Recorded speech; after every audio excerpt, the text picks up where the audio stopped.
You invite pain into your house long before it ever actually knocks on your door. You set the table for it. You pour it a drink. You pull out a chair and you sit in the dark, patiently waiting for a tragedy that has not even happened yet. And when a minor inconvenience finally does touch your life, you collapse as if the universe has completely destroyed you. But the universe did not destroy you.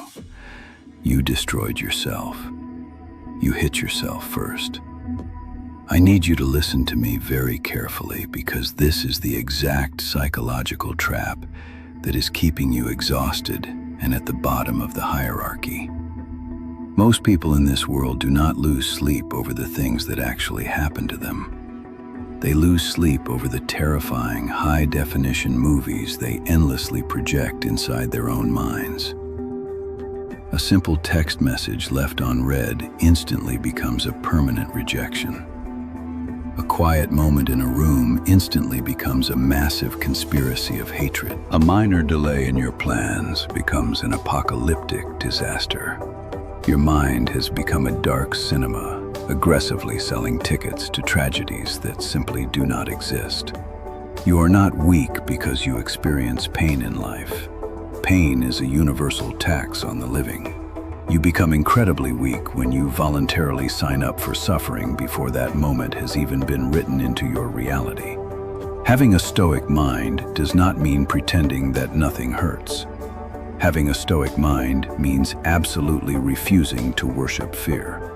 You do what is strictly in your physical control, and you leave the unseen variables to the void. Tonight, I need you to stop rehearsing funerals for dreams that are still actively breathing. Stop aggressively punishing yourself for hypothetical conversations that never actually took place. Stop bleeding out in rooms where absolutely nobody touched you. It is a darkly funny paradox, isn't it? You have successfully survived 100% of the absolute worst days of your life. Yet your own manufactured thoughts still manage to ambush you the second your head hits the pillow. Wake up. Real pain deserves its specific moment in time, but it does not deserve a permanent lease on your entire existence. You feel it when it physically arrives. You extract the data when it leaves. But you absolutely never bow to it twice. Here is the ugly, uncomfortable psychological truth that nobody likes to confront.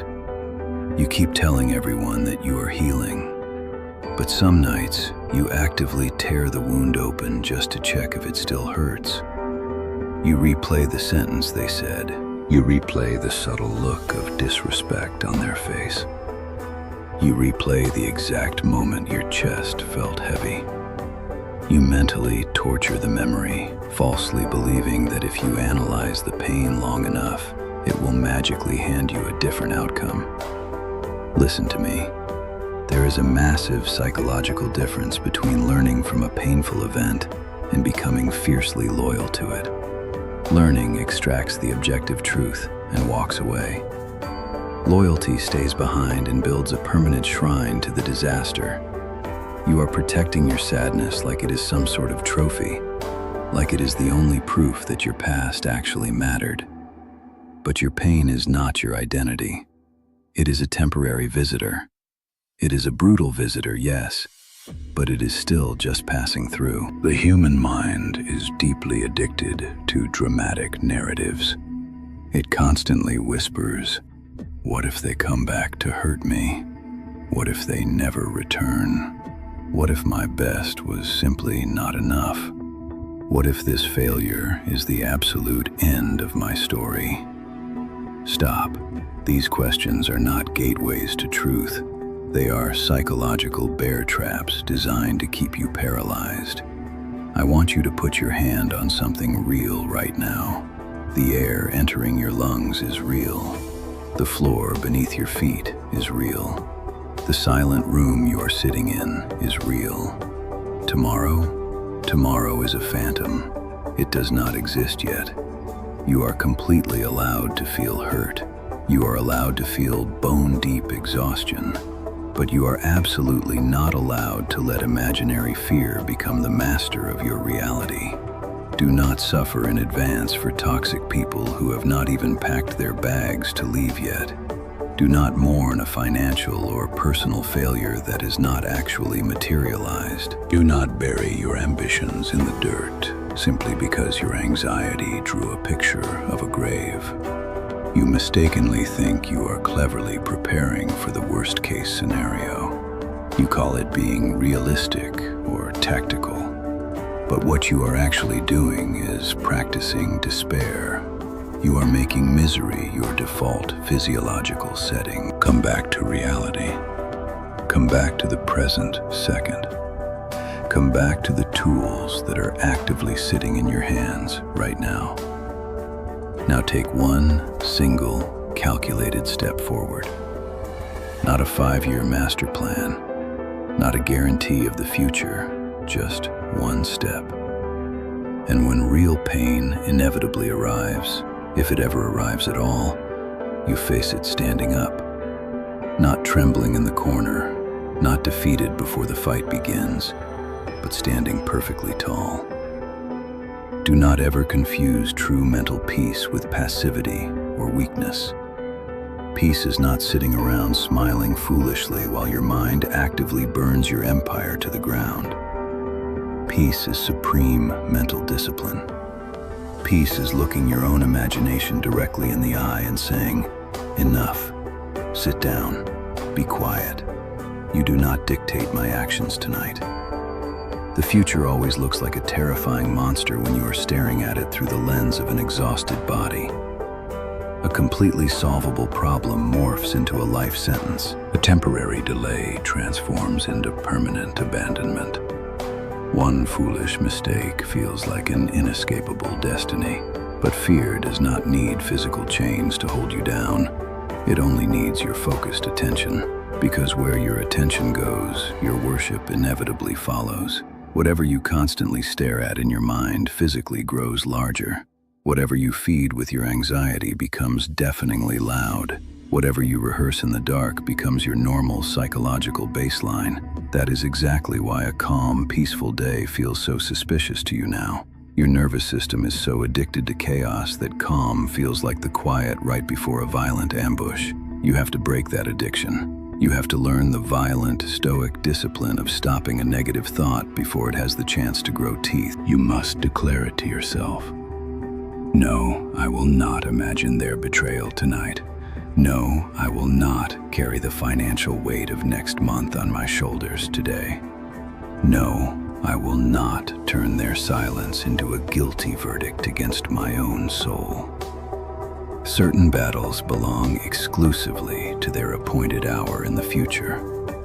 And when that hour strikes, you will have the adrenaline and the mental fortitude to fight it. But not a single second before. You keep wishing for the strength to survive future pain, and then you sit around wondering why today feels so incredibly draining. Strength is a premium resource allocated exclusively for reality, not for wrestling ghosts. When the dark thought returns to your mind, do not fight it like some dramatic hero. Just look at it and clinically label it. Say to yourself, that is just fear. That is just an old memory. That is absolutely not a prophecy. Let the thought pass through the room without offering it a chair. You can objectively observe the storm outside the window without stepping out into the rain. You can hear the negative whisper without signing your name to the contract. Bring your focus back to the ground, back to the cold water on your face. You do not kneel when the shadows speak. You stand up inside your own mind. You do not do it to prove a point to them. You do it exclusively for yourself. Imagine wasting the best years of your life suffering over catastrophes that never even happened. The tragedy ends today. If loss comes, you will grieve it exactly once. If disappointment arrives, you will process it exactly once. You will not open the door to the invisible thief called tomorrow. You need to completely understand this concept. Not every single thought that pops into your head deserves a courtroom trial. Some thoughts enter your mind dressed impeccably like the truth, but when you strip them down, they are nothing more than physical exhaustion speaking with a deeper voice.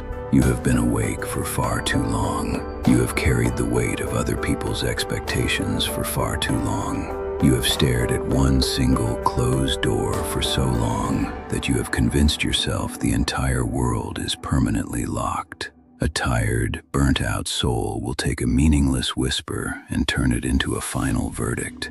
It hears a pause in conversation and concludes, "They despise me." It encounters a setback and determines, "My reputation is completely finished." A dramatic mind is always eager to paint the tragic ending before the chapter is even half written. Be incredibly careful with the stories you tell yourself when you are bleeding. Pain is a highly unreliable narrator. Fear is a charismatic liar that speaks with absolute confidence. Regret will aggressively edit your past memories until even your best intentions look like calculated crimes. That is precisely why a master of dark psychology never makes permanent, life-altering decisions while sitting in temporary darkness. Let the emotional storm pass. Let your chest feel heavy for an hour. You are a biological machine, not a block of stone. But after the chemical emotion fades, do not hand it the steering wheel. Do not let a temporary wave of sadness rewrite your entire identity. Do not let one difficult chapter rename the entire book of your life. You sit there and you ask yourself, what if I simply cannot handle it when everything falls apart? Look at your own track record. You have successfully handled days that you were absolutely certain would break you. You have walked into rooms with a crushed spirit and a heavy chest, and you still managed to conduct business. You smiled politely while your internal world was actively burning to the ground. You functioned when your mind was falling apart. You are not nearly as fragile as your anxiety desperately wants you to believe. Fear tries to sell you weakness as if it is a luxury. It tells you to stay in bed. It tells you to imagine the worst so you won't be surprised. It calls that hypervigilance protection. But that is not protection. That is a prison cell lined with velvet. Get up from your own imaginary funeral. Wash the dust of tomorrow off your face. Stop forcing yourself to attend tragedies that have not been scheduled. You owe your attention to reality. You owe your mind a degree of mercy. One breath, one step, one calculated action. That is the entire formula. Leave the unseen variables completely hidden behind the curtain. If suffering is meant to find you later, let it find you well rested. Let it find you completely prepared. Let it find you standing tall, not already half destroyed by fighting shadows in your room. Because a real physical wound only has the capacity to hurt you once, but your vivid imagination can lock you in a torture chamber for decades. Tonight, your objective is not to solve the grand equation of your entire life. Your only objective is returning to the present moment. Your only task is taking back the territory inside your own mind. You look directly at your anxiety and you establish the firm boundary.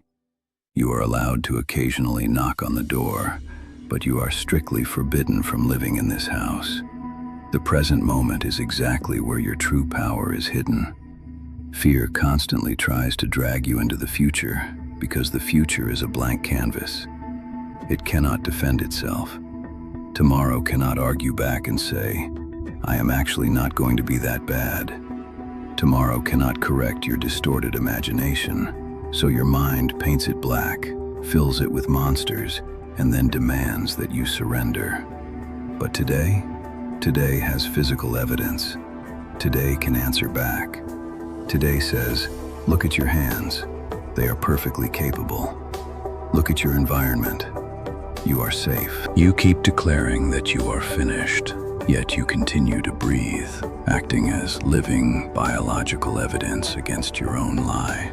You keep sitting around waiting for some perfect, undeniable sign before you finally give yourself permission to stop panicking. Let me give you the sign. The sign is the simple fact that you are still sitting here after everything you thought would permanently end you. True resilience does not always arrive with a dramatic clap of thunder. Sometimes it arrives as just another quiet morning, another opportunity to simply stand up and refuse to quit. Do not allow your brain to act as a false prophet of doom. A thought is not holy just because it is loud inside your head. It is not profound wisdom just because it makes your heart race. Most of your dark thoughts are just old, unhealed wounds wearing a judge's robe. They point their gavel at you and declare you guilty. Guilty for trusting the wrong person. Guilty for trying and failing. Guilty for simply being human. Enough of that nonsense. You are entirely allowed to learn a lesson without despising yourself in the process. You are allowed to remember the burn without throwing yourself back into the fire. You sit alone in the dark, believing that fear is the ultimate authority. But fear is a crooked lawyer. It argues using fabricated shadows. It presents completely fake evidence. It calls your deepest insecurities to the witness stand. And then it demands your entire future as payment for the settlement. Do not pay the debt. Do not pay it with your precious sleep. Do not pay it with your physical health. Do not pay it with your focus. The debt is entirely fraudulent. The punishment is coming from a mind that has been systematically trained to expect agony before it expects victory. I know exactly why you do it. It feels logically safer to expect the worst possible outcome. You falsely believe that disappointment will sting a little less if you meet it halfway, but it does not hurt less. It only guarantees that it hurts twice, once vividly in your imagination, and once in reality, if the event even happens at all. And the tragic irony is, in most cases, the disaster never comes. You just grow old and exhausted inside a storm that completely bypassed your house. Come back to the present. You do not need to make a dramatic, heroic speech. Just quietly return to base. Drink a glass of water. Regulate your breathing. Sit up perfectly straight. Wash the fatigue off your face. Do the small, highly practical things that anxiety absolutely hates. Because physical action proves that you are not paralyzed. You do not defeat overthinking by screaming at your thoughts forever. You defeat overthinking by flatly refusing to organize your schedule around its lies. You let the thought speak its piece, and then you take action based strictly on empirical truth. You let it show you 10 catastrophic endings, and then you calmly choose to take one productive step forward. And when your mind inevitably screams, "What if everything falls completely apart?" you calmly remind it that you have survived every single thing you once rehearsed as an ending. You remember your survival not to worship the pain, but to expose the fear as an absolute fraud. It promised you complete destruction, and yet you are still breathing. It promised you permanent emptiness, and yet here you are. Damaged, perhaps, but still entirely capable of hearing the truth and executing a plan. Do not let anxiety become your personal religion. Do not elevate your imagination above reality. You are hyper-focusing on one dark, negative corner of the map and incorrectly calling it the entire world. A tired, cynical mind loves to insult hope and disguise itself as realism. But true realism is not despair. Realism simply states that life can be difficult, but you are highly adaptable. People may leave, but you will continue to build. Doors will slam shut, but resources will appear from angles you never calculated. Realism is not lying paralyzed in bed, choking on a future that has not even touched you yet. Look at the elaborate performance your anxiety is putting on for you. The dramatic music, the tragic lighting, the worst-case scenario. It honestly deserves an Academy Award. But you are under no obligation to sit in the audience and clap. You do not have to buy a ticket to the theater of your own destruction. Stand up. Leave the cinema. Walk out of the room while the fake disaster is still playing on the screen. Walk out before your nervous system starts believing what your brain just invented. I know there are moments when it feels physically impossible. Your chest tightens like a vice. Your stomach drops. The walls feel like they are closing in. You whisper in the dark, "I cannot do this anymore." Then do not do the rest of your life right now. Just do this exact minute. Just breathe through this specific 60 seconds. Taking one deep breath is an act of total defiance when panic is demanding your worship. Taking one small step is an absolute rebellion against the lie that you are finished. Stop calling your self-torture high intelligence. Stop telling people, "I just think very deeply about things." No, you are not thinking deeply. You are digging deeply. You are digging into old trauma, digging into potential humiliation, digging into tomorrow until you bury today alive. If you dig deep enough, even the bright daylight starts to look like a threat. Come back to what is clean and true. Your next productive action, your next established boundary, your next hour of focused work, your next strategic silence. Real empires and real lives are built on small, obedient, highly disciplined steps. They are not built inside imaginary catastrophes. You are a human being. You are allowed to feel apprehension. Even the most dangerous, stoic men on earth feel their heart rate elevate. But the critical difference is that fear is allowed to sit in the room, but it is never allowed to wear the crown. Pain is allowed to knock on the door, but it is never handed the keys to the estate. So when the dark thought inevitably arrives tonight, meet it at the door like a bouncer. Say to it, "I see you. I acknowledge you. You are fear, but you are not a command. You are not a revelation of the future. You are just noise. Enough. Not tomorrow. Not next week. Enough right now." Some of the worst prisons on earth do not have iron bars. They are built entirely out of the question, what if? What if I fail? What if they leave? What if it all goes wrong? Every single question pulls up a chair around your chest until you can barely breathe. You are not designed to carry the weight of a future that has not even opened its eyes yet. There is massive, undeniable power in saying, "I do not know what tomorrow brings, but I will execute my duties today and leave the hidden variables alone." Fear absolutely hates that sentence. Fear wants a signed contract. It wants a 100% guarantee that nobody will ever cross you again. But reality does not issue guarantees. Let your past wounds teach you how to build impenetrable boundaries, not paranoid delusions. Let disappointment teach you cold wisdom, not bitter resentment. Let your mistakes teach you calculation, not self-hatred. Pain only turns into poison when you refuse to let it finish its lesson and leave. The mind must be shown physical evidence that you are still the one in charge. And when night falls, do not panic just because the shadow returned. A returning thought is not a returning destiny. It is just noise at the gate. Let it knock. Let it beg. Let it put on a show. You do not have to open the door. You already know exactly what it feels like to waste a night on a future that never arrived. Your peace is entirely in your control. Stop suffering twice.